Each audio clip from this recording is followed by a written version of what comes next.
Viewers నమస్తే, నేను మీ ఆంజనేయులు. భారతదేశంలో ఎక్కడ చూసుకున్నా సరే పెళ్ళి అయినా సరే పెళ్ళి కాకున్నా ఒక అమ్మాయితో రిలేషన్షిప్లో ఉండాలి అంటే ఎదురోనికి మగవాడికి చుక్కలు కనిపించే రోజు వచ్చింది.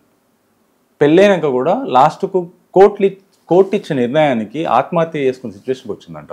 ఆ కేసు గురించి దాని గురించి క్లుప్తంగా వివరించడానికి అసలు ఏం జరిగింది ఏంటి అనేది, ఏం జరుగుతుంది దేశం అంతటా దీని గురించి కల్లోలం నడుస్తుంది. దీని గురించి క్లియర్గా ఎక్స్ప్లెయిన్ చేయడానికి నా ముందు శేఖర్ భాష గారు ఉన్నారు. సార్ నమస్తే. నమస్తే అంజీ గారు. సార్, అసలు ఏమైంది? అతుల్ సుభాష్ అనే వ్యక్తిని 498A పెట్టేసి కోర్టులో అయ్యి తను ఆత్మహత్య చేసుకుంటే ఇప్పుడు దేశం మన పార్లమెంట్లో కూడా దీని మీద చర్చ నడిచింది. అసలు ఏంటి సార్ ఇది? ఈ 498A అనేది ఏంటంటే వరకట్న వేధింపులు, గృహహింస అనే దానికోసం ఒకప్పుడు ఆడవాళ్ళని రక్షించడం కోసం చేసిన చట్టం. దాన్ని చక్కగా మిస్యూజ్ చేస్తున్నారు ఇవాళ రేపట్లో అనడానికి ప్రత్యక్ష సాక్ష్యం ఈ అతుల్ సుభాష్ అనే Bengaluru techie artificial intelligence engineer. అతను గత కొన్నేళ్లుగా వాళ్ళ భార్య అతని మీద ఇలా రకరకాల కేసులు పెట్టి వేధింపు చేస్తుంది. అసలు ఈ 498A అనేది ఒకసారి క్లుప్తంగా ఎందుకు తీసుకొచ్చారని మనం గమనిస్తే, ఒకప్పుడు పిల్లని ఇచ్చి పెళ్లి చేసిన తర్వాత అయ్యో అమ్మాయి ఎలా ఉంటుందో అత్తారింట్లో అని చెప్పి తల్లిదండ్రులు తలడిల్లిపోయే టైంలో వాళ్ళు ఇంకా కట్నం తీసుకురా అని చెప్పి పంపించడము, లేకపోతే ఏదైనా తిట్టడాలు కొట్టడాలు ఇలాంటివి చేస్తుంటే వీటిని ఆపడం కోసం పెట్టిన చట్టం. ఓకే. సో ఆ టైంలో ఏం ఉండింది? అమ్మాయి ఉద్యోగం చేసేది కాదు, అమ్మాయి భర్త మీద ప్యూర్గా డిపెండెంట్ ఉండేది. కాబట్టి ఒకవేళ తిట్టినా కొట్టినా వాడే గతి అని చెప్పి వాడి కాళ్ళ దగ్గర పడి ఉండాలి అనే సిచ్యువేషన్లో ఉన్న ఆడవాళ్ళని రక్షించడం కోసం, వాళ్ళకి ఒక బలంగా వెనుదనుగా నిలబడడం కోసం చేసిన చట్టం ఇది. ఓకే. ఇవాళ మీరు ఈ కేసు తీసుకుంటే వాళ్ళ ఆవిడ ఉద్యోగం చేస్తుంది. ఇప్పుడు ఈ పెట్టుకునే కేసుల్లో చాలామంది వాళ్ళు ఉన్నవాళ్ళే వీళ్ళు ఉద్యోగం చేస్తూనే ఉంటారు, కానీ భర్త నాకు ఇంకా భరణం ఇవ్వాలి, నువ్వు ఉద్యోగం చేస్తున్నావు అయినా కూడా నీకు భర్త డబ్బులు ఇవ్వాలి. ఇటువంటి విచిత్రమైన ఇదనమాట. అంటే భరణం అడుగుతారు, హింసించాడంటారు. ఇప్పుడు అది ఇవ్వలేదనుకోండి, ఫస్ట్ భరణం అడుగుతారు, ఎంతో కొంత ఇచ్చి సెటిల్ చేసుకోమంటారు. ఇవ్వలేదనుకోండి, ఇప్పుడు నీ మీద రకరకాల సెక్షన్స్లో కేసు పెడతాం. అన్యాచురల్ సెక్స్, అసహజ భంగిమలలో ఇతను శృంగారం చేశాడు అని చెప్పి కూడా కేసు పెట్టింది ఆవిడ. ఇంకా 125 అని, ఇంకా మర్డర్ కేసు కూడా పెట్టారు. ఆఖరికి ఎవరినో మర్డర్ చేసేసాడు ఈయన అని చెప్పి తెలిసిన వాళ్ళని దాన్ని కూడా పెట్టారన్నమాట. అంటే ఏమైనా సరే నువ్వు డబ్బులు ఇవ్వకపోతే నీ మీద పెంచుకుంటూ పోతాం. సో మగాడి కుక్క బతుకుని చాలా క్లుప్తంగా వివరిస్తూ ఒక 24 పేజీలు ఎంతో సూసైడ్ లెటర్ రాసి తన వీడియో రికార్డ్ చేసి ఊరేసుకొని చచ్చిపోయాడు అతను. నా చావు వల్ల చట్టంలో ఏదన్నా మార్పు వస్తే నా అస్థికలు గంగలో కలపండి, లేదంటే అదే కోర్టు ముందు తీసుకెళ్ళి ఏదైనా బురదగుంట్లో చెత్త కుప్పలో పడేయండి నా అస్థికాలు, అంతకుమించి డజంట్ డిజర్వ్ ఎనీథింగ్ అని చెప్పి అన్నాడు. నిజంగా దేశం మొత్తం షాకింగ్కి గురైన విషయం. మీరు కొన్ని స్టాటిస్టిక్స్ చెప్తాను మీకు. ఆడవాళ్ళకి అన్యాయం జరుగుతుందని ఆడవాళ్ళ పక్షాలు చట్టాలు చేయాలని చెప్పి మన ప్రభుత్వాలు చేస్తుంది. సూసైడ్స్ ఎంతమంది లేడీస్ చనిపోతున్నారు, ఎంతమంది మగవాళ్ళు చనిపోతున్నారు తెలుసు? ప్రతి ఒక్క మహిళా సూసైడ్కి 3 మగవాళ్ళు చచ్చిపోతున్నారు. ఒక్క మహిళా సూసైడ్కి 3 మగవాళ్ళు. అంటే మొత్తం సూసైడ్లో 100 సూసైడ్లు జరుగుతున్నాయంటే 33 మంది ఆడవాళ్ళు సూసైడ్ చేసుకుంటే 66 మంది మగవాళ్ళు సూసైడ్ చేసుకుంటారు. అది పరిస్థితి. అంటే మోర్ దాన్ డబల్ కూడా కాదు, ఇంకా 2.5% అనమాట. అంతమంది చచ్చిపోతున్నారు మగవాళ్ళు. ఎందుకు అంటే ఈ భార్య పెట్టే వేధింపులు తాళలేక. చాలామంది ఈ పోలీస్ చట్టాల్లో చిక్కుకొని వెలవెల్లాడుతున్నారు.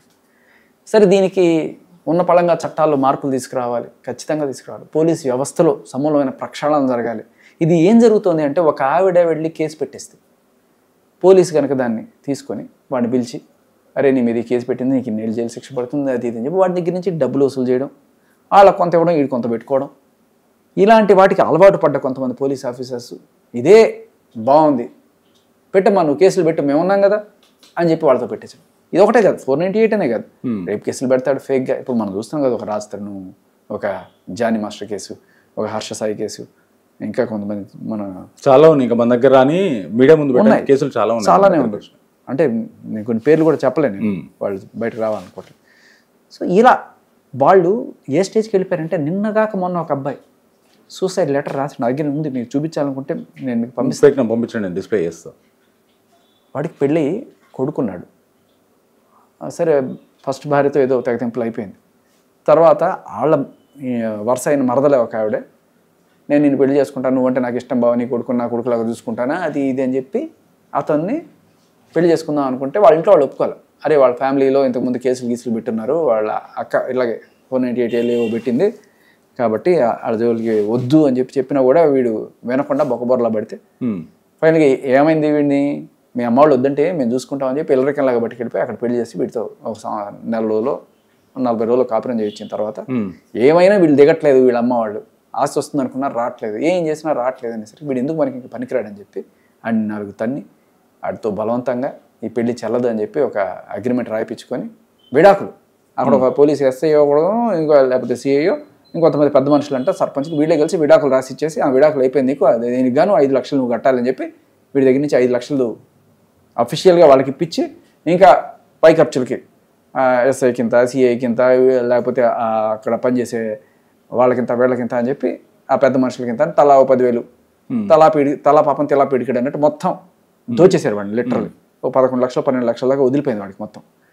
ఇవన్నీ కూడా అప్పులు చేసి కట్టి వాడు ఇది చేశారు. వాళ్ళ ఇంట్లో వాడిని తరిమేశారు బయటికి, రావద్దంటున్నారు. ఆ కొడుకుని కూడా వాళ్ళే పెంచుకుంటున్నారు వాళ్ళ అమ్మ వాళ్ళు. వాడు ఒంటరోడు అయిపోయాడు. ఇప్పుడు నాకు ఇంకా ఏం లేదు, నా బతుకు అమ్మా నాన్న వదిలేసి పెళ్ళాము వదిలేసి ఏం లేక ఇంత చేసిన తర్వాత వాడికి ఇంకా ఇది లేదు. సో వచ్చి మీడియాలో గోడు చెప్పుకుంటే మీడియాలో నువ్వు చెప్తావా రేపు నా కూతురికి పెళ్ళి ఎలా అవుతుంది అంటే ఏంటి, దాచిపెట్టి ఇంకో పెళ్లి చేద్దాం అనుకుంటున్నారు. వాడు వెళ్ళి సంసారం చేసేసిన వాడిని ఇప్పుడు రేపు ఎవడో ఒకరిని తీసుకొచ్చి ఢిల్లీ వాడినో పూనా వాడిని తీసుకొచ్చి మా అమ్మాయి అసలు ఏమీ లేదు అని చెప్పి చేసేస్తారా? జరిగింది తెలియాల్సిందే కదా, మోసం చేసి చేయకూడదు కదా. సో మొత్తానికి ఆవిడకి నెక్స్ట్ ఫ్యూచర్లో ఇబ్బంది అయిపోతుంది ఇలాంటివన్నీ కూడా బయట పెట్టేస్తే అని చెప్పేసి అమ్మాయి పేరు కూడా తీయలేదు, కనీసం ఫోటో కూడా చూపించలేదు. చెప్తే ఆ అబ్బాయి మీద కేసు పెట్టి ఆ అబ్బాయిని మళ్ళీ పోలీస్ స్టేషన్ తీసుకెళ్ళి మరి ఆ తర్వాత ఏమైందో తెలియదు. వాడు మాకు గ్రూప్లో లెటర్లు పంపించాడు, సూసైడ్ నోట్ పంపించాడు, వాడు ఫోటోలు పంపించాడు. వాళ్ళంతా కొట్టి ఇదంతా చేసి వాళ్ళు ఫోన్ గుంజుకున్నట్ట, వాళ్ళ ఫ్యామిలీని మొత్తం నించోబెట్టారట అక్కడ. అంటే పోలీస్ జులుం చూపించారు వాడికి బేసికల్లీ. అంటే ఇంకా తర్వాత నేను మాట్లాడాను అక్కడ పోలీసులతో కూడా మాట్లాడినప్పుడు వాళ్ళు చాలా క్లియర్ కట్గా చెప్తారు, ఆడవాళ్ళు పెడితే మేము తీసుకోవాలండి కేసులు, ఆడవాళ్ళు ఇలాగే ఉంటుందండి అంటే. లేదు సార్, వాడి దగ్గర ఎట్లా గుంజుకుంటారు సార్, 5 లక్షలు ఎలా గుంజుకున్నారు, ఏం పెట్టి విడాకులు ఇస్తారు మీరు కోర్టు ఏమన్నా ఇవ్వడానికి అంటే ఆయన ఈగో హర్ట్ అయిపోయింది ఆయనకి. నీ పేరు చెప్పు, అకౌంటో చెప్పు, నేను నోటీసులు పంపిస్తాను 5 అంటున్నాడు. నేను అడిగింది ఏంటి, నువ్వెవరు ఇప్పుడు ఇస్తే కోర్టు విడాకులు ఇవ్వాలి, 4 పెద్ద మనుషులు కూర్చొని ఆ సర్పంచులు కూర్చొని విడాకులు ఇచ్చేస్తే అది చెల్లిపోయింది అని చెప్పి 5 లక్షలు వాడి దగ్గర గుంజితే అది ఎలా కరెక్ట్ అవుతుంది? వాడు రాసిన లెటర్ చదివితే ఇవాళ ఈ సుభాష్ ఏదైతే లెటర్ రాశాడో ఇంచుమించు అలాగే ఉంది. వాడికి ఒక కొడుకు, నా కొడుకు ఏమైపోతాడు రేపు, నా కొడుకుని జాగ్రత్తగా చూసుకొని చెప్పి రాశాడు. మీరు చూపించండి ఆ లెటర్, నేను పంపిస్తాను మీకు, పంపించండి ఆ ఫోటోలు కూడా పంపిస్తాను, చూపించండి. ఇది మన బయట తీయట్లా. ఈ అతుల్ సుభాష్ అనేవాడు బయటకు వచ్చాడు కాబట్టి ఇవాళ ఇంత చర్చ జరుగుతుంది. మన కళ్ళ ముందే మన పక్కన ఒకడు ఇట్లా జరుగుతుంది. వాడికి ఏదో రకంగా అండగా నిలబడదామని మనం ప్రయత్నిస్తుంటే మన మీద కూడా పోలీసులు బెదిరించే పరిస్థితికి వస్తుంది అన్నమాట. బేసికలీ ఇక్కడ వ్యవస్థలో లోపం ఎక్కడన్నా ఉందంటే అది పోలీస్ వ్యవస్థలో. వాళ్ళు అబ్బాయిలు పెడితే మేము వినం, నువ్వు చచ్చినా పర్లేదు ఏమైపోయినా పర్లేదు, మాకు అవసరం లేదు, అబ్బాయి కూడా మాకు అవసరం లేదు. అమ్మాయి వచ్చి అక్కడ నాకు అన్యాయం జరిగింది మరో అంటే మేము కేసు తీసుకుంటాం. అబ్బాయి అనేవాడు మనిషి కాదు. అమ్మాయిలు చాలా చక్కగా దీన్ని యూజ్ చేసుకుంటూ వాళ్ళు మేము చచ్చిపోతాము, మేము నాకు అన్యాయం అయిపోయింది ఇలాంటివన్నీ పెడితే ఒకటి చట్టం కొంచెం అమ్మాయి పెడితే తీసుకోవాలని ఉంది కాబట్టి పెట్టడం ఒకటి, ఇంకొకటి ఇలాంటి అమాయకుల దగ్గర నుంచి 5 లక్షలు 6 లక్షలు డబ్బులు గుంజడం, ఇలాంటి వాటన్నిటికీ కూడా బ్రహ్మాండంగా పనికొస్తుంది ఈ చట్టాలు పోలీసు వ్యవస్థలు. ఆ అబ్బాయి ఆ సూసైడ్ నోట్ పెట్టిన తర్వాత నాకు ఏం చేయాలో కాళ్ళు చేతులు ఆడలా. ఇమ్మీడియట్గా వెంటనే అందరికీ ఫోన్ చేసి, వాళ్ళ అమ్మ వాళ్ళకి ఫోన్ చేసి, ఎవరైతే పోలీస్ ఆఫీసర్ ఫోన్ చేశారో ఆయనకి ఫోన్ చేసి, నేను అందరికీ ఫోన్ చేసి, సార్ ఆపండి సార్, వాడు ఎక్కడున్నాడు కనుక్కోండి సార్, లొకేషన్ ట్రాక్ చేయండి సార్. ఎవరి దగ్గర నుంచి రెస్పాన్స్ లేదు.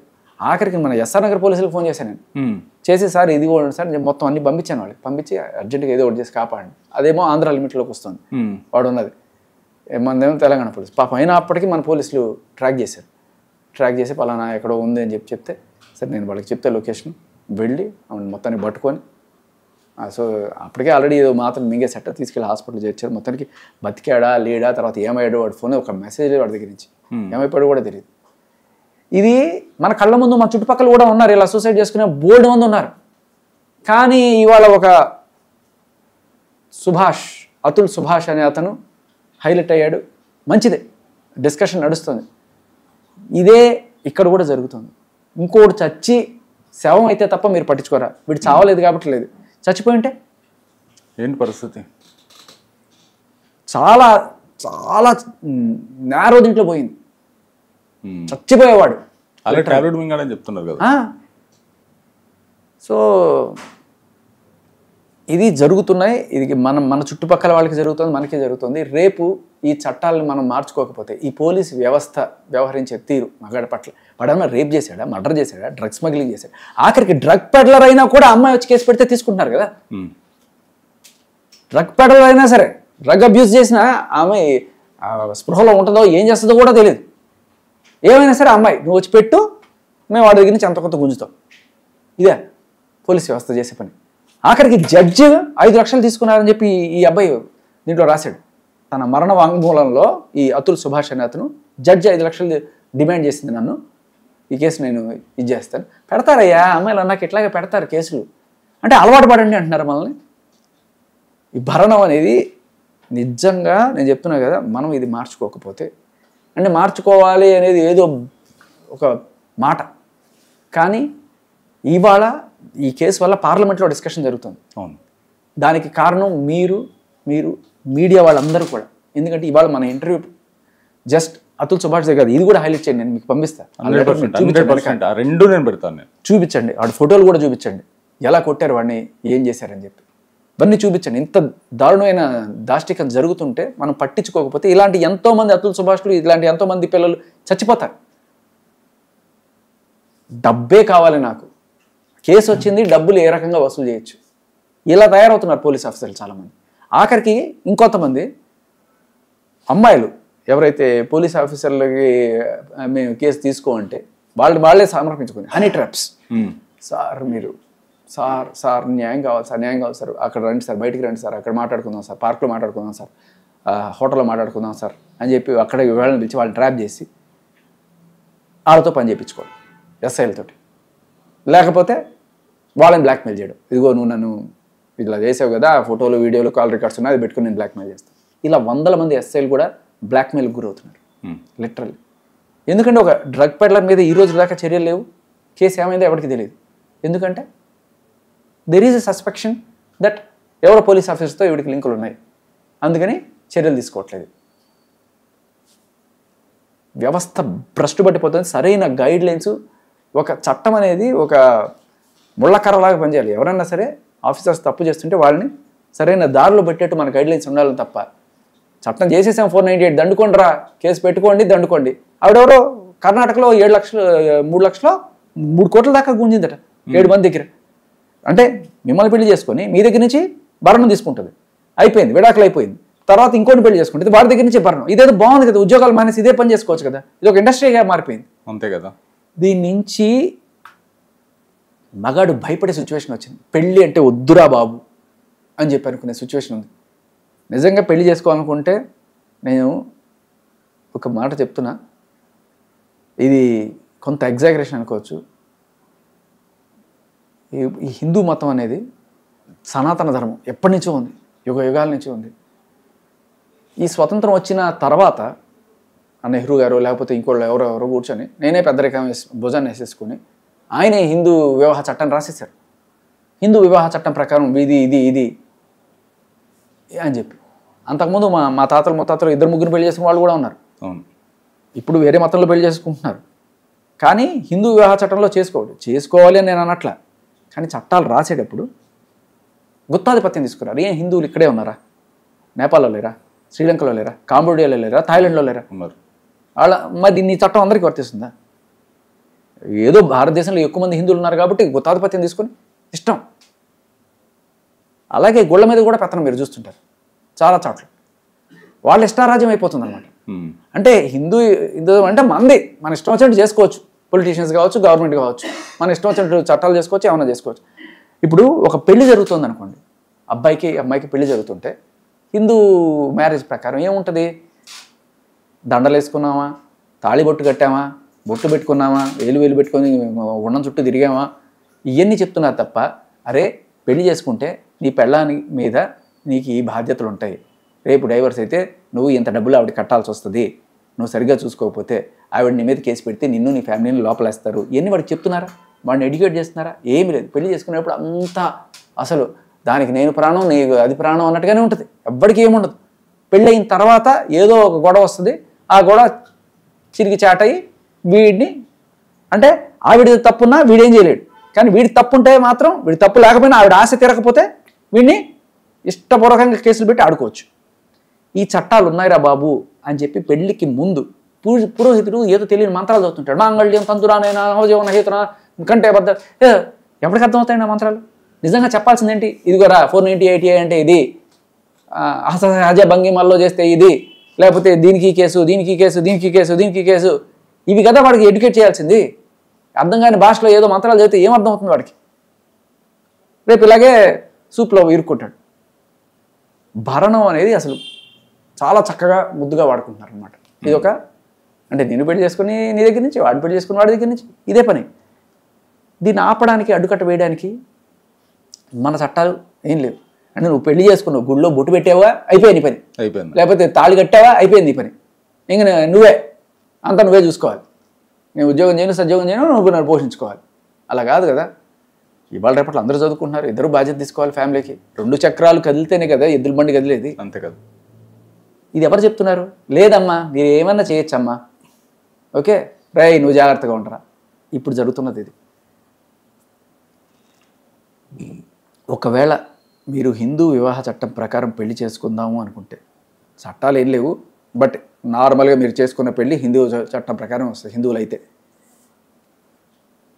అవతల వాళ్ళకి అంటే మగాడు కనుక పెళ్లి చేసుకుంటే అమ్మాయికి అన్నయ్య ఉండాలి, మీకు ఒక చెల్లెలు ఉండాలి. ఈ చెల్లెల్ని ఆ అన్నయ్యకి ఇచ్చి పెళ్లి చేయాలి. కుండ మార్పిడి అంటారు కదా, అమ్మాయి నువ్వు చేసుకుంటావు, నీ చెల్లెని వాడు చేసుకుంటాడు. ఇలాంటి చోటే నువ్వు సేఫ్గా ఉండగలవు. ఎందుకంటే ఈ అమ్మాయికి రేపు ఏదైనా తెక్కరేగి నీ ఫ్యామిలీ మొత్తం మీద 498 పెడితే అప్పుడు నీ చెల్లెలు నేను సేవ్ చేస్తుంది, వాళ్ళ ఫ్యామిలీ మీద మొత్తం కూడా 498 పెడుతుంది. అవును. ఆ రకంగా నీకు ఒక సేఫ్టీ ఉంది తప్ప ఇంకా వేరే ఏ రకంగానూ సేఫ్టీ లేదు.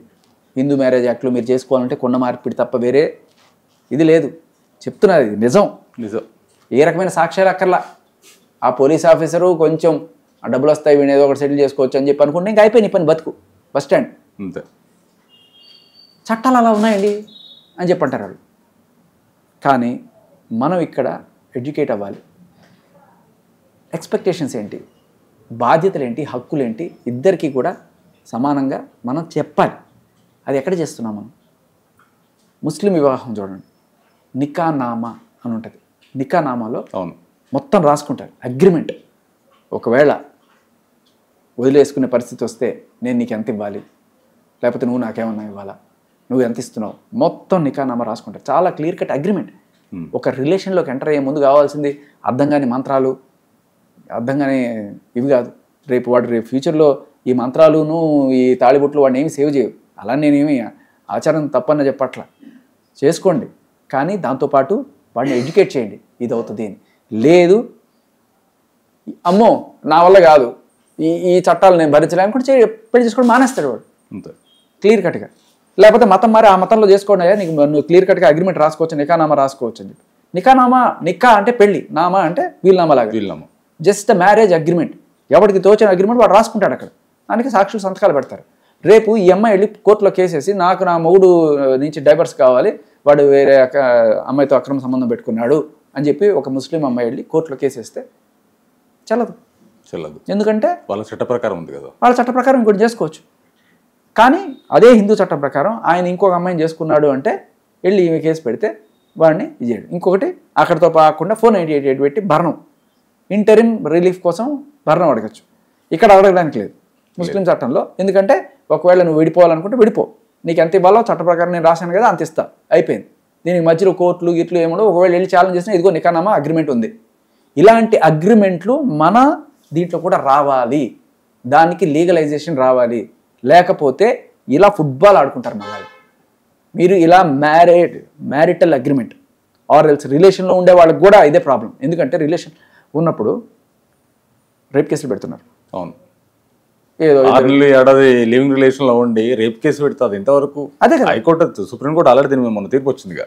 మనం చూడలేదా, జానీ మాస్టర్ చూడలేదా, హర్ష సాయి చూడలేదా, లేకపోతే వాళ్ళు ఉన్నారో అదే కూడా తెలియదు. జస్ట్ వాళ్ళిద్దరు కలిసి ఒక ఇంట్లో ఉన్నారు, లేకపోతే ఒక ఆఫీస్లో పనిచేశారు అన్న కూడా తల పెట్టేస్తున్నారు రేప్ కేసు. ఇంకా వాటిని పీక్కోలేక లాక్కోలేక రావాల్సి వస్తుంది కదా. ఇప్పుడు దానికి కూడా ఒక రిలేషన్లో ఉండాలనుకున్నప్పుడు కూడా ఒక అగ్రిమెంట్ చేసేసుకోండి. అగ్రిమెంట్ చేసుకో. ఇది ఇప్పుడు పెళ్లి వరకు దారి తీస్తే ఏంటి, దారి తీయకపోతే ఏంటి, ఇవన్నీ కూడా ముందుగానే రాసేసి పెట్టుకుంటే ఏ గోళ ఉండదు. క్లారిటీ లేకపోవడం వల్ల క్లియర్ కట్గా ఇక్కడ మగాడు బలి అయిపోతున్నాడు, బలి పశువు అయిపోతున్నాడు. అది సో ఇక్కడ ఉన్న ఆప్షన్ ఎయిదర్ హైందవ వివాహ చట్టంలో కూడా మ్యారేజ్ అగ్రిమెంట్ అనేది ప్రతి పెళ్లిలోనూ కూడా వాళ్ళు ఇరు పక్షాలు కూర్చొని, తల్లిదండ్రులు అందరూ కూర్చొని రాసుకుంటే దానికి చట్ట ప్రకారమైన ఆమోదం కల్పిస్తారా, కల్పించరా? కల్పించకపోతే ఒకటి మీరు కుండ మార్పిడి వివాహమైనా చేసుకోవాలి, లేకపోతే మత మార్పిడి అయినా చేసుకోవాలి. మీకు ఏం కావాలి? కుండ మార్పిడే, మత మార్పిడే? హిందూ ధర్మాన్ని పరిరక్షించాలి, హిందూ మతం చల్లగా ఉండాలి, కలకాలం పాటు ఉండాలి, రాను రాను అంతరించిపోతుంది ఈ మతం అని చెప్పి బాధపడే పెద్దలందరూ కూడా రేపు మీరు చేసిన ఈ చట్టాల వల్ల మగాళ్ళు మతం మారి వేరే మతంలోకి వెళ్ళిపోయే దుస్థితి మీరు తెచ్చుకోకండి అని నేను చెప్తున్నా. చాలా థ్యాంక్ యూ సార్. ఎందుకంటే దీనివల్ల ఎంతమంది సఫర్ అవుతారు అనేది మనం వాళ్ళని కల్లారా చూస్తున్నాం. కానీ ముందుకొచ్చి మాట్లాడిన వాళ్ళు ఎవరు లేరు. వన్ ఆఫ్ ది ఇంతకుముందు మాట్లాడుతున్నా సరే ఇప్పుడు ఈ టాపిక్ని తీసుకురావడం అనేది నిజంగా చాలా అప్రిషియేట్ సార్ నేను ఈ విషయంలో మాత్రం. దీని 100% మన సబ్స్క్రైబ్ సపోర్ట్ కావాలి, జనాల సపోర్ట్ కావాలి. ఇది జనాల్లో వెళ్తేనే ఏదైనా ఒక మార్పు వస్తుంది. అండ్ ఇంకొక విషయం కూడా, నాకు ఈ మత రాజకీయాలు ఇవన్నీ కూడా నాకు ఫస్ట్ నుంచి చిరాకు. చాలాసార్లు నన్ను మీరు శేఖర్ భాష కదా, మీరు ముస్లిం అని అడిగేవాడు సార్. నాకు అలా చెప్పుకోవడం కూడా ఇష్టం లేదు. బాద్షా, శేఖర్ బాద్షా అనేది రేడియో కోసం పెట్టిన పేరు. నా పేరు రాజశేఖర్. మీ పేరు? నా పేరు రాజశేఖర్, ఉదిమల రాజశేఖర్. నేను హిందూని అయినా కూడా నేను ఈరోజు ఇలా చెప్తున్నాను అని చెప్పడానికి కూడా నేను, ఎందుకంటే మీరు చాలామంది నేను భాష కాబట్టి వీడు ఆ మతంలో మారని చెప్పి సపోర్ట్ చేస్తున్నాడు కదా. నేను బ్రాహ్మణ్స్, మీరు నీచు కూడా ముట్టను, నేను నీచు కూడా ముట్టారు మీరు. అయినా కూడా నేను ఇవాళ నేను చట్టాన్ని, వ్యవస్థని తప్పుపడుతున్నాను. ఇది కనుక మనం మార్చుకోకపోతే రేపు కుండ మార్పిడా, మత మార్పిడా, దానికి ఆ పాపం మీదే అవుతుంది ఈ చట్టాలని సవరించకపోతే. అంతే. చాలా థ్యాంక్ యూ సార్.